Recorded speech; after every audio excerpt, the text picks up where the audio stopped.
Yo, what's up, guys? So, today, what we're talking about? Outriders, Destiny 2, Clash of Titans.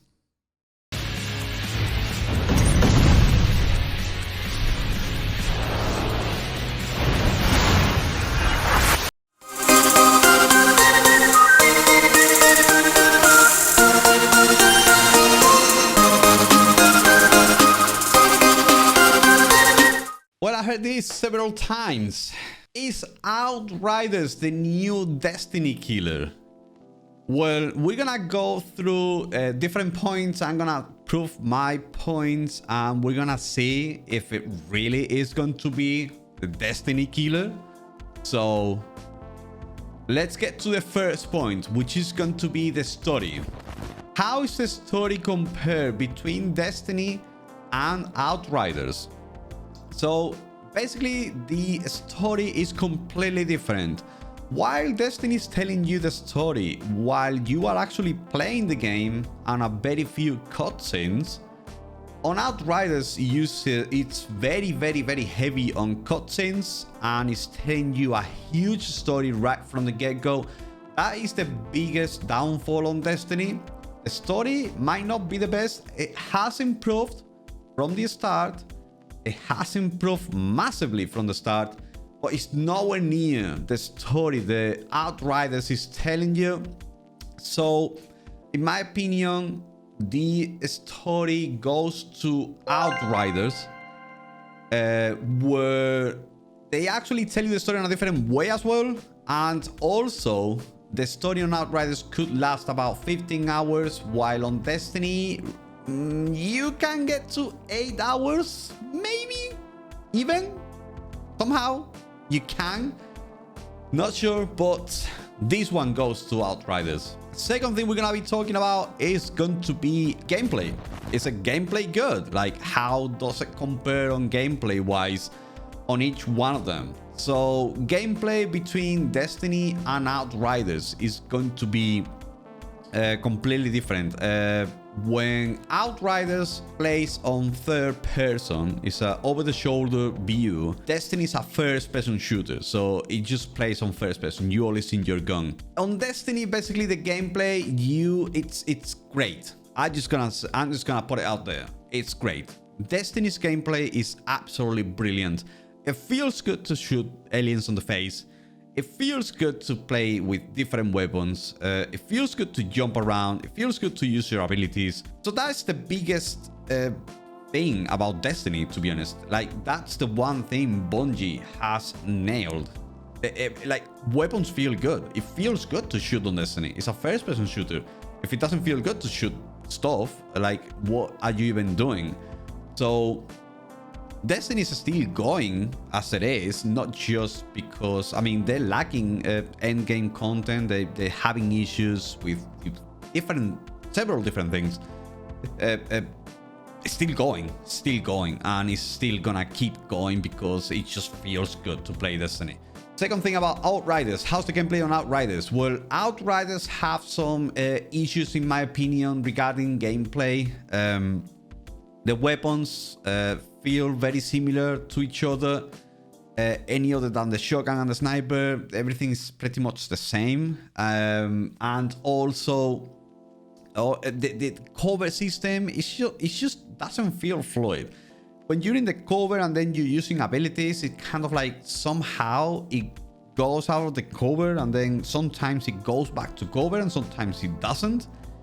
And it's just, I don't know, it kind of is, it's not the best. I wouldn't say it's the best. It's not the best feature about Outriders. So gameplay wise, we are going to give this one to Destiny. The next point we're gonna be talking about is gonna be the third point, and it's the user interface.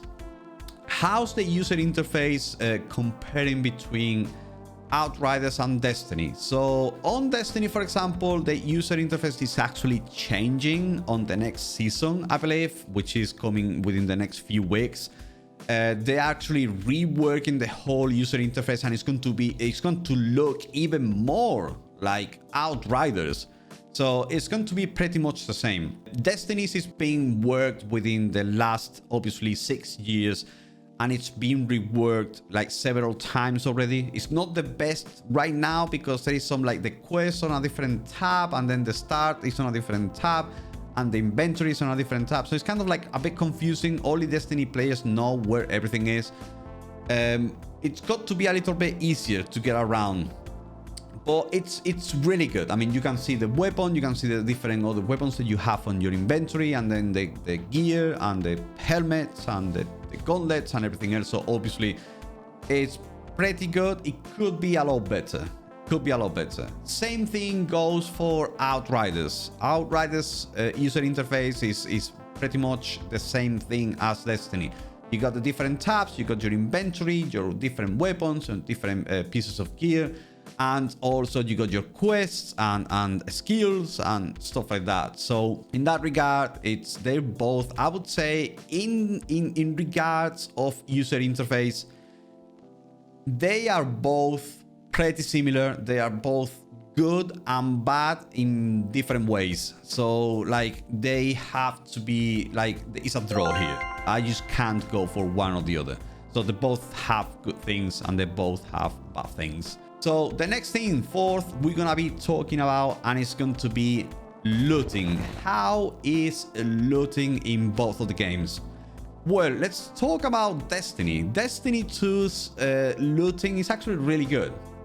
I would say it could be better. It always can be better. In my opinion, I always put the same example, which is like basically how's the looting on Diablo 3. Diablo 3 should be the basic looting for every single shooter looter out there that is trying to do anything like this.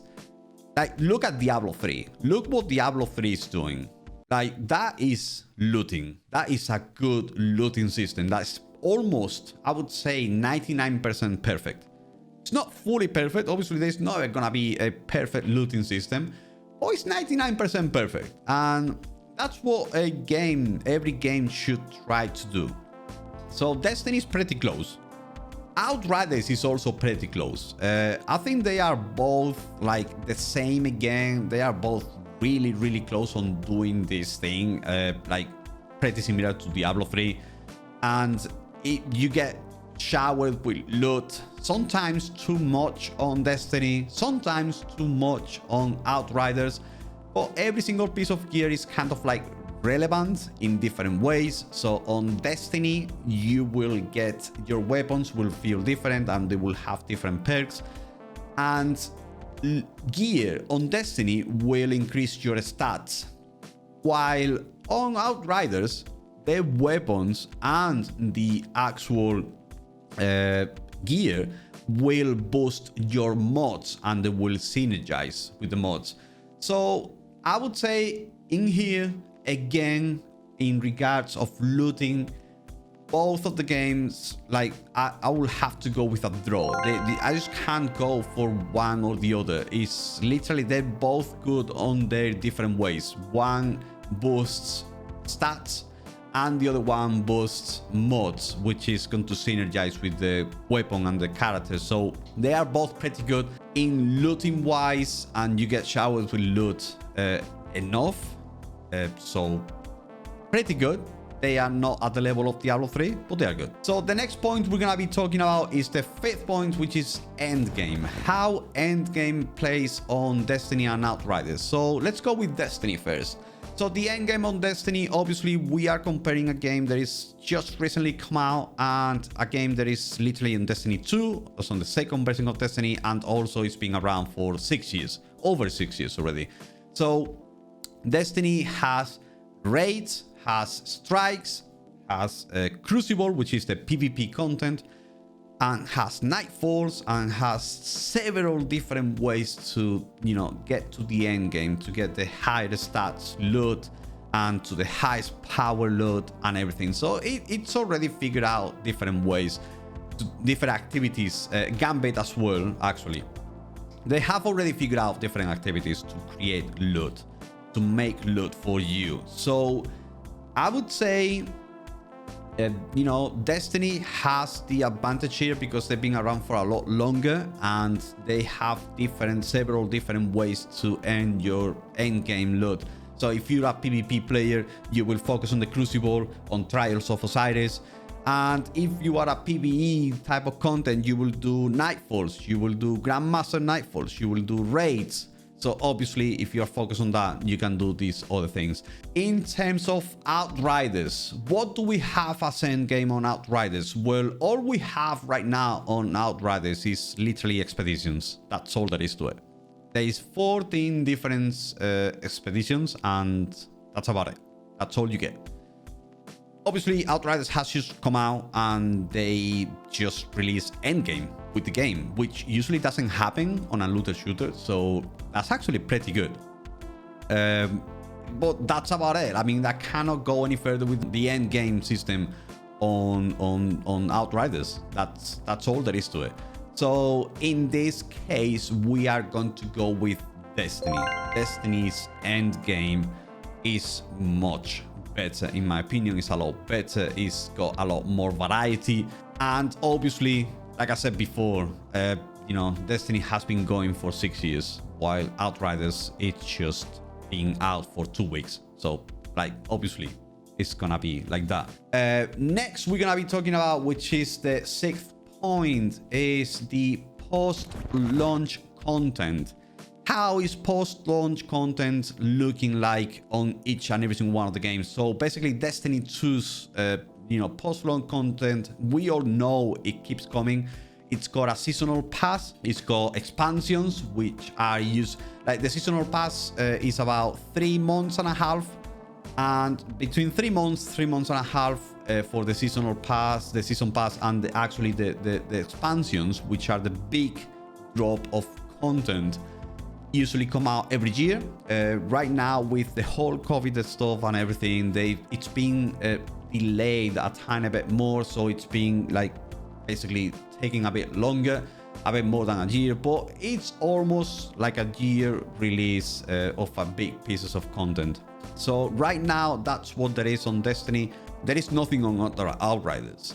Outriders is not even meant to be a live service, according to Square Enix, which I highly doubt. And I think they're just trying to get away from the live service, you know, kind of type of game.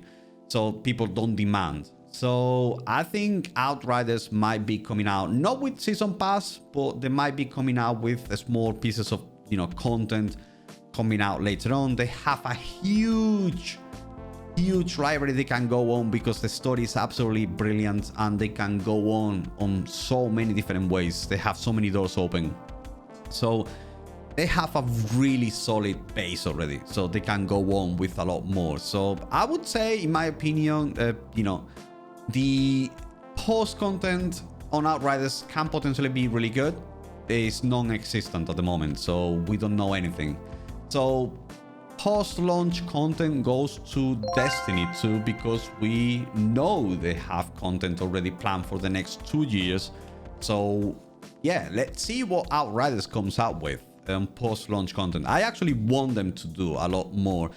Hopefully, fingers crossed, we get some news soon about Outriders. Next point we're gonna be talking about is gonna be issues. Number 7.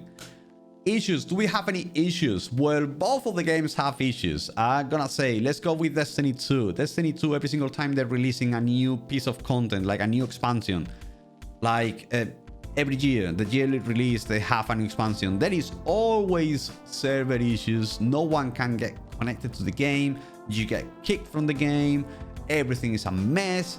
Servers are dropping like flies, and it's just that is I think it's the way it is. I mean, it should be fixed by now. I mean, we're on the 21st century. It's 2021. Like, come on. Well, Outriders. Let's talk about Outriders. Well, guess what? They have the same issues. You know, server issues. You know, servers dropping like flies, and you get disconnected. You get dashboarded continuously. Crossplay is not fully working. Well, Destiny doesn't even have crossplay just yet. It's meant to be coming out this year, but you know, it still have issues, and crossplay doesn't work, and you know, you get dashboarded, and now there is a bug where your character gets locked and your inventory gets completely wiped. It's a bit of a mess as well. So in this case, I'm not gonna go for any of them because like I can't decide for one of them. Outriders and Destiny 2 both have big issues in regarding server and stability and stuff. Obviously, Destiny has been going for a long time already. I'm rating Destiny not as of today. If you get into Destiny today, you don't have any server issues at all. Not a chance. Not a single server issue. Probably you may have some, but very rarely. I'm rating Destiny 2 in regards of dropping new content like Outriders has just come out, like the huge drop. They both had issues. They both have obviously Outriders is trying to figure out their problems with the servers. Destiny have figured out the problems when they're not having a new release. Every single time there is a new release, everything goes to... So we don't know what that means. So next thing we want to talk about. So it's the last point I want to talk about. And it's my final thoughts. Is Outriders a Destiny killer? Well, no. Let me tell you, no. Destiny is a complete different IP. It's a first-person shooter which does things the right way and does things sometimes wrong. But Outriders is not a Destiny killer. If you're a Destiny player, you shouldn't think as Outriders as a Destiny killer. You should think as Outriders as an alternative to Destiny. When there is nothing to do on Destiny or there is a little bit of content drought on Destiny, you're not very happy with Destiny, just jump onto Outriders. Have fun. Have a great time. Have a great time on Outriders. You trust me, you will enjoy it. Right now, you know, Outriders having some issues, but Outriders is great. If its gameplay is not the best, but it's a third-person shooter where it's completely different from Destiny. It doesn't make any sense to compare, you know, Destiny to Outriders. Yes, you shoot on both. You shoot aliens and you have abilities, but they're completely different. They got nothing to do one with the other. In my opinion, I think it's great to have a great new IP coming from Square Enix, which is Outriders, and then we have Destiny from Bungie, both doing great. So that means more alternatives for us to play, more games to play, more great games. This is what it's all about. They are not going to kill each other. They are going to survive, coexist, and it's the greatest thing for us because we're gonna be able to play both games and enjoy both games because they're both great. So with this said, guys, make sure you like this video, you subscribe and turn on notifications to stay up to date with the channel. Also, if you want to catch me live on Twitch, I stream every Monday, Tuesday, Thursday and Friday on twitch.tv/LordValGaming. So until next time, guys, bye bye.